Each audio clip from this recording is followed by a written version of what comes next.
देखिए, अगर आप काफ़ी सारे इंडिकेटर को यूज करके थक चुके हैं, आपने आरएसआई इंडिकेटर को भी यूज कर ली, बोलिंगर बैंड इंडिकेटर को भी यूज कर ली, वॉल्यूम इंडिकेटर को भी यूज कर ली, ऐसे काफ़ी सारे इंडिकेटरों को यूज करके थक चुके हैं और अब आपको लगता है कि कोई भी इंडिकेटर मार्केट में काम नहीं करते, तो देखिए आप ये बिल्कुल गलत सोच रहे हैं। हर इंडिकेटर मार्केट में काम करता है, लेकिन वह इंडिकेटर कहता है कि उसे यूज करने वाला कौन है और किस टाइप से उस इंडिकेटर को यूज कर रहा है। किसी भी इंडिकेटर को एक या दो वीडियो से सीख लेने से अपने चार्ट पर अप्लाई करके हम उसके बेस पर प्रॉफिट नहीं बना सकते, क्योंकि अगर ऐसा होता तो आज हर कोई प्रॉफिट कर रहा होता और नए ट्रेडर यही करते भी हैं। आज इस इंडिकेटर को सीखेंगे, 2-3 दिन उसे अपने चार्ट पर अप्लाई करेंगे, उसके बेस पर ट्रेडिंग करेंगे, लेकिन जिस दिन वहां पर लॉस हो जाएगा वह उस इंडिकेटर को छोड़कर फिर दूसरे इंडिकेटर को सीखने लगेंगे। ऐसे करके वह हर 2 दिन में इंडिकेटर बदलते रहते हैं और किसी भी इंडिकेटर में उन्हें सक्सेस नहीं मिलती। देखिए, इस वीडियो में न सिर्फ हम इंडिकेटर के बारे में जानेंगे,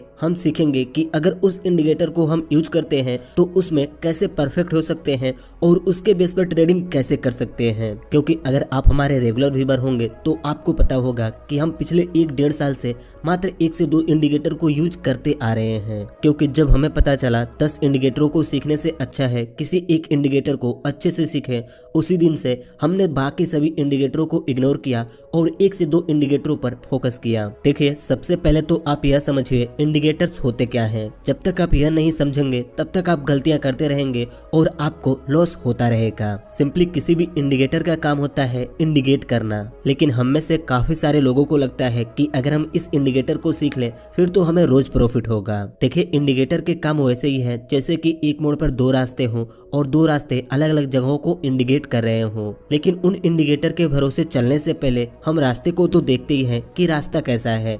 अगर रास्ता खराब है तब हम उस रास्ते पर नहीं जाते। ऐसे ही हमें सिर्फ आंख बंद करके इंडिकेटर पर ही निर्भर नहीं होना है, हमें बाकी चीजों को भी देखना पड़ता है एंट्री लेते समय, ताकि हम अच्छे से प्रॉफिट बना सकें। किसी भी इंडिकेटर का काम होता है बस इंडिकेट करना, लेकिन एंट्री लेते समय हमें और भी चीजों को देखना पड़ता है जिससे कि हमारा ट्रेड हमारे फेवर में जा सके। आप दुनिया में कोई भी इंडिकेटर सीख लें, 40 या 50% से ज्यादा उसकी एक्यूरेसी नहीं हो सकती, लेकिन जब आप उस इंडिकेटर को मास्टर करने लगते हैं, उसे प्रैक्टिस करने लगते हैं, लंबे समय तक एक ही इंडिकेटर को यूज करते हैं, तो धीरे धीरे उसकी एक्यूरेसी बढ़ने लगती है, क्योंकि आपको पता चलने लगता है कि यह इंडिकेटर कब कैसी सिग्नल देती है। क्योंकि जब हम किसी एक चीज पर काफी समय से फोकस करेंगे तो हमें पता चलने लगेगा कि यह कब कैसी सिग्नल दे सकती है। देखिए, मेरे हिसाब से तो हर इंडिकेटर बेस्ट है, लेकिन उसे यूज कौन कर रहा है इस पर ज्यादा निर्भर करता है। अगर आप वैसे बंदे हैं जो कि हर 2-3 दिन में नए इंडिकेटर को सीखते रहते हैं, फिर तो आपके लिए कोई भी इंडिकेटर काम नहीं कर सकता। लेकिन अगर आप एक डिसिप्लिन इंसान हैं तो आपके लिए कोई भी इंडिकेटर कारगर हो सकता है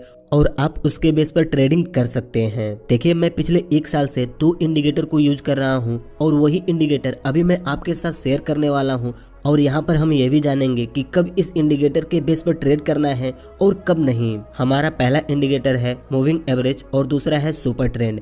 मुझे पता है आप में से काफी सारे लोग पहले ही इस इंडिकेटर को यूज कर चुके होंगे और उन्हें अच्छा रिजल्ट भी नहीं मिला होगा, लेकिन अगर आप इस वीडियो में बताए हुए रूल्स को फॉलो करते हैं और इन इंडिकेटरों के अंदर इन सेटिंग को चेंज करते हैं तो आपको डेफिनेटली रिजल्ट मिलेगा। सबसे पहले आपको इन दोनों इंडिकेटरों को अपने चार्ट पर अप्लाई करना होगा। अगर आप किसी भी एप्लीकेशन में ट्रेडिंग करते हो, आपको यहाँ पर एक इंडिकेटर का सेक्शन मिलता है। जैसे आप यहाँ पर क्लिक करेंगे आपको काफी सारे इंडिकेटर देखने को मिलेंगे। हम यहाँ सर्च बार पर क्लिक करके मूविंग एवरेज को सर्च करेंगे। जैसे यह इंडिकेटर हमारे सामने आएगा, हमें इस पर क्लिक कर देना है। फिर से हमें यहाँ पर सुपर ट्रेंड सर्च करना है। जब हम सुपर ट्रेंड सर्च करेंगे तो हमारे सामने यह इंडिकेटर आ जाएगा, इस पर भी हमें क्लिक कर देना है।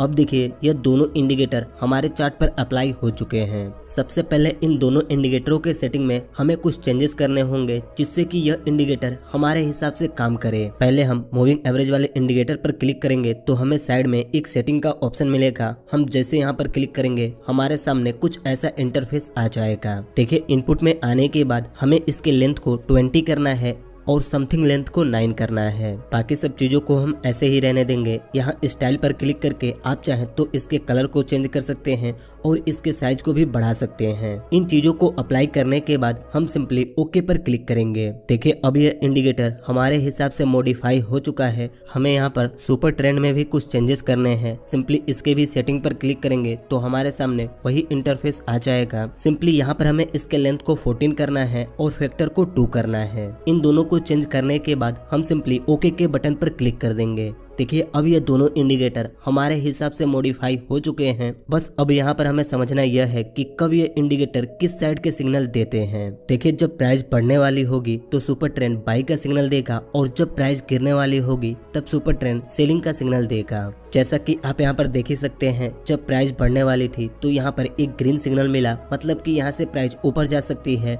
और यहाँ पर जब प्राइस गिरने वाली थी तो यहाँ पर एक रेड सिग्नल मिला, मतलब कि यहाँ से प्राइस गिर सकती है। देखिए सुपर ट्रेंड हमें बाई और सेल का सिग्नल देता है, लेकिन काफी टाइम यहाँ पर फेक सिग्नल भी मिलते हैं जिसमें एंट्री बनाने के बाद हमें लॉस हो सकता है। तो इसके लिए हम यहाँ पर अपने दूसरे इंडिकेटर को भी यूज करेंगे ताकि हमें ज्यादा फेक सिग्नल ना मिले। देखिए जब तक प्राइस इस लाइन के ऊपर रहेगी मतलब कि वो अप ट्रेंड में है, और जब प्राइस इस लाइन के नीचे आ जाएगी मतलब कि वो डाउन ट्रेंड में है। जैसा कि आप यहाँ पर देख ही सकते हैं, जब प्राइस इस लाइन के ऊपर चलने लगी तो यहीं पर सुपर ट्रेंड ने भी हमें इंडिकेट किया और इसके सिग्नल से भी हमें पता चला कि यहाँ से प्राइस अप साइड में जा सकती है। और जब यहाँ पर कैंडल इस लाइन के नीचे क्लोजिंग देने लगे तब सुपर ट्रेंड ने भी इंडिकेट किया कि अब यहाँ से प्राइस गिरेगी। और आप यहाँ पर देख ही सकते हैं प्राइस कितनी तेजी से नीचे गिरी है। मतलब कि जब तक कैंडल इस लाइन के ऊपर रहेंगे तब तक हम बाइंग के बारे में सोचेंगे, और जब कैंडल इस लाइन के नीचे आने लगेंगे तब हम सेलिंग के बारे में सोचेंगे। लेकिन क्या हम सिर्फ इन दोनों इंडिकेटर के बेस पर ही ट्रेड बना सकते हैं? बिल्कुल भी नहीं। अगर आप ऐसा करेंगे तो आपको काफी बार लॉस देखने को मिलेगा, क्योंकि हमने पहले ही समझा इंडिकेटर सिर्फ इंडिकेट करते हैं, ना कि वो परफेक्ट एंट्री की जगह देते हैं। हमें एंट्री लेते समय इनकी मदद लेनी है, ना कि इनके बेस पर ट्रेड करना है। अगर आप यहाँ पर देखें तो इन दोनों इंडिकेटरों ने यहाँ पर बाइंग साइड की सिग्नल दी, लेकिन क्यों? क्योंकि यहाँ पर एक सपोर्ट लेवल था। आपको ये भी चीजें आनी चाहिए, सपोर्ट क्या होता है, रेजिस्टेंट क्या होता है, ट्रेंड लाइन क्या होता है, कैंडल स्टिक पैटर्न क्या होते हैं। अगर आप यहाँ पर देखें तो काफी देर प्राइस एक ही रेंज में कंसोलिडेट की, उसके बाद ऊपर गई। अगर हम यहाँ पर दोनों इंडिकेटरों को यूज ना भी करते फिर भी हम यहाँ पर बाइंग ही करते, क्योंकि हमें सपोर्ट और रेजिस्टेंट के बारे में भी पता है। जैसा कि आप इस लेवल पर भी देख सकते हैं, प्राइस यहाँ से ऊपर गई और सिंपली इस लेवल पर एक बेरिश कैंडल स्टिक पैटर्न बना, जो कि 3 कैंडलों से मिलकर बनता है, और वही पैटर्न यहाँ पर बना है। जब यहाँ पर ये कैंडल स्टिक पैटर्न बना तो काफी सारे लोगों ने यहाँ पर सेल साइड की एंट्री ली, लेकिन कुछ लोग यहाँ पर बच गए क्योंकि वो थोड़ा सा कंफर्मेशन पर एंट्री बनाना चाहते थे। तो उन्होंने सिंपली इस लेवल को मार्क किया, क्योंकि 2-3 कैंडल इसी लेवल से रिटेस्ट लेकर ऊपर गई। जब यहाँ पर इस कैंडल ने इस लेवल को ब्रेक करके क्लोजिंग दी तो वह कंफर्म हो गए कि अब यहाँ से प्राइस डाउन साइड में आ सकती है। तो उन्होंने सिंपली इन कैंडलों के अंदर एंट्री बनाई और यहाँ पर अपने एसएल को सेट कर दिया, और जब तक उन्हें अच्छा प्रॉफिट मिलता रहा तब तक वह अपने पोजीशन को होल्ड करते रहे। देखिए यह चीजें मैंने आपको बिना इंडिकेटर के बताया। अगर हम यहाँ पर इन दोनों इंडिकेटर को अप्लाई कर दें तो आप यहाँ पर देख ही सकते हैं, जो सिग्नल हमें बिना इंडिकेटर के मिल रहा था वही सिग्नल यह इंडिकेटर भी दे रहे हैं। इसीलिए हमें सिर्फ इंडिकेटर पर ही निर्भर नहीं होना है, हमें बाकी चीज़ों पर भी ध्यान देना है।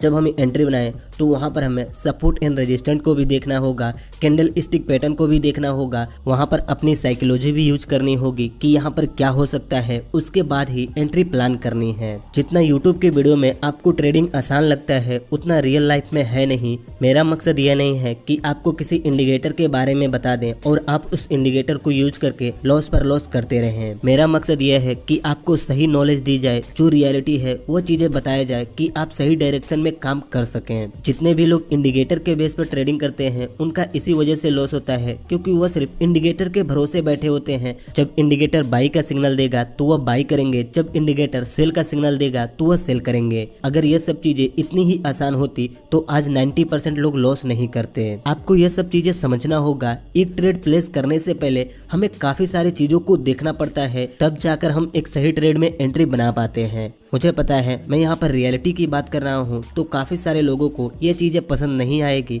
लेकिन अगर आपको मेरी बातें पसंद आ रही हैं तो इस वीडियो पर एक लाइक कीजिए। देखिए आज तक मैंने कोई भी लाइक एम नहीं रखा है, लेकिन इस वीडियो पे हमारा 500 का लाइक एम है। अगर आप 500 लाइक कर देते हैं फिर हम समझ जाएंगे कि आप लोगों को मेरी चीज़ें पसंद आती हैं। देखिए अगर आप बिगिनर हैं, आपको ट्रेडिंग के बारे में ज़्यादा नॉलेज नहीं है, तो पहले आपको कुछ चीज़ों को सीखना होगा, जैसे कि सपोर्ट रेजिस्टेंट क्या होता है, प्राइस एक्शंस क्या होते हैं, कैंडल स्टिक पैटर्न्स क्या होते हैं।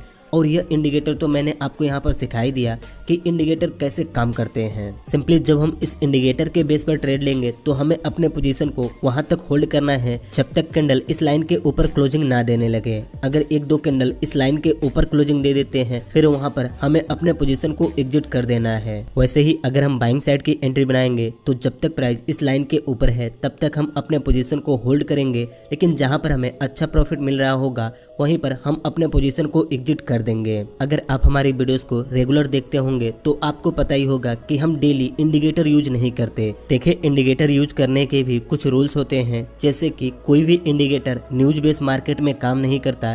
जैसे कि अभी का मार्केट है, ये सारी मार्केट न्यूज के बेस पर चल रही हैं। ऐसे मार्केट में कोई भी इंडिकेटर अच्छे से काम नहीं करता। अगर हम इनके बेस पर ट्रेड लें तो हमें काफी बार लॉस देखने को मिलेगा। दूसरा रीजन है जब मार्केट साइडवेज होते हैं तब भी काफी सारे इंडिकेटर फेक सिग्नल देते हैं या तो वह अच्छे से काम ही नहीं करते। किसी भी इंडिकेटर के बेस पर ट्रेडिंग करने से पहले आपको यह सब चीजें पता होनी चाहिए, तभी आप उस इंडिकेटर को यूज करके प्रॉफिट बना सकते हैं। लास्ट में मैं बस आपसे यही कहूंगा, 10 इंडिकेटर को ट्राई करने से अच्छा है आप 1 से 2 इंडिकेटर को अच्छे से प्रैक्टिस करें, उसे बार बार मार्केट में बैक टेस्ट करें। अगर आप एक इंडिकेटर के साथ 2 से 3 महीना ऐसे करते हैं तो उस इंडिकेटर के अंदर आप मास्टरी कर लेंगे और आपको पता चल जाएगा कि कब यह इंडिकेटर किस साइड का सिग्नल देता है। ट्रेडिंग की जो भी चीजें आपको सीखनी है इस वीडियो के डिस्क्रिप्शन में आपको उसकी लिंक मिल जाएगी। अगर आपका कुछ और डाउट है तो हमें कमेंट करके बता सकते हैं। वीडियो अच्छी लगी तो इस वीडियो को एक लाइक कर दीजिए और ऐसे ही ट्रेडिंग की वीडियोस देखने के लिए इस चैनल को सब्सक्राइब करके इस नोटिफिकेशन बेल आइकन को दबा दीजिए।